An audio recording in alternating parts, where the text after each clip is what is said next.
में तो हम सामने मूर्ति रखते हैं, चित्र रखते हैं, फोटो रखते हैं, दीवा जलाते हैं।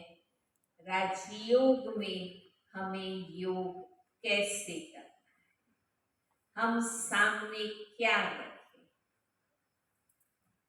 तो राजयोग में कोई भी मूर्ति, चित्र, फोटो का आधार नहीं है।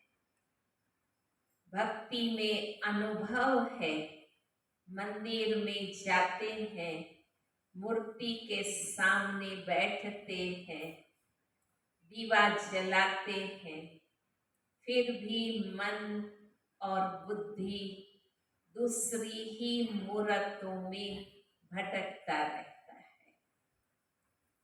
आखिर ये आधार हम कब तक लें?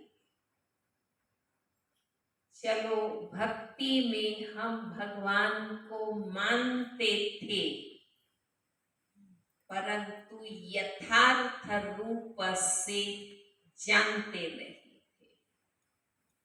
हरेक ने अपनी अपनी भावना, श्रद्धा, मत अनुसार अपने अपने इष्ट के मूर्ति, चित्र, फोटो रख दी। परंतु अब हमें परमात्मा का सही परिचय मिल चुका है। अब आप सभी भी केवल भक्त आत्मा नहीं है, अब आप भी ज्ञानी आत्मा है। अपने आत्मा स्वरूप का परिचय भी प्राप्त कर लिया है, परमात्मा का भी सही परिचय कल आपको मिल गया है। अब आप खुद विवेक से सोचिए और बताइए कि हमें योग कैसे लगा, हमें योग किससे लगा, किससे लगा?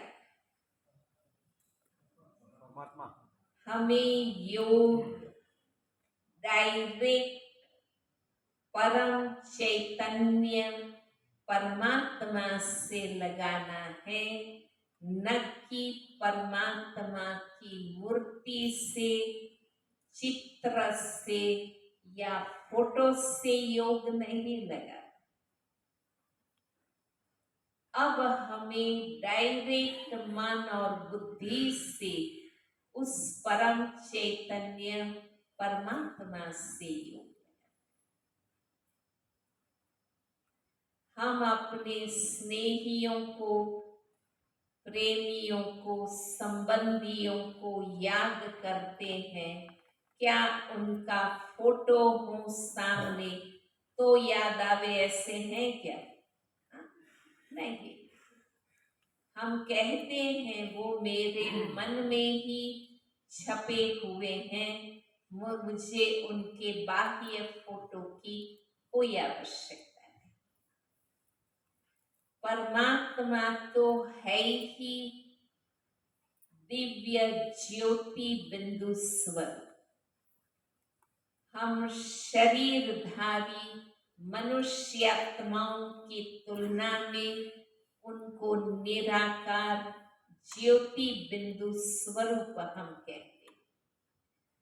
इन चर्म चक्षुओं से परमात्मा को देखने की बात ही नहीं, क्योंकि वे भौतिक प्राकृतिक है ही नहीं। हम खुद आत्मा, हम खुद को भी नहीं देख सकते हैं, इसलिए आत्मा परमात्मा कोई देखने की हस्ती नहीं है। हमें मन और बुद्धि से समझना है, दिव्य बुद्धि से समझना है, स्मृति और चिंतन द्वारा अनुभूति करनी है।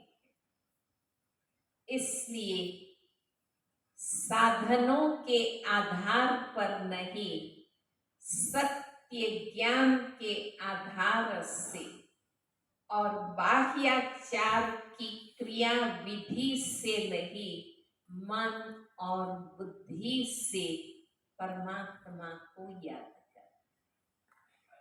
यहाँ आप देख रहे हैं चित्र लगे हुए हैं हमारे हर एक सेवा केंद्रों पर, हमारे म्यूजियम्स में भी, आर्ट गैलरी में भी चित्र मॉडल्स लगे हुए हैं। अब ये जो भी चित्र है वो ज्ञान समझाने के लिए हैं, परिचय देने के लिए हैं।